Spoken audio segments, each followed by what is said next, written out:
Here's your problem. Y equals 1/4 sine 2x. You need to label your A. You need to label your period, which means you need to label what your B is in order to find, because it is 2 pi over B. Then you're going to go ahead and write down the sine table. So from 0, pi over 2. You don't necessarily have to write this down every time. I'm just going to continue doing it because I don't have you in the classroom typically. When we're in the classroom, I have it up on the board.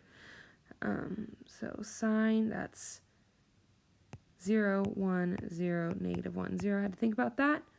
So you guys are going to create your new table. And then you're going to go ahead and graph it on your own. And then press pause and come back to see the final answer to make sure that you have done it correctly.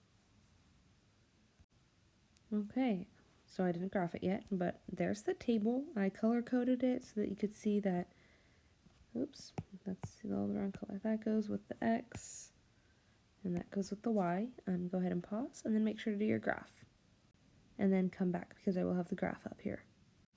Okay, here's the graph.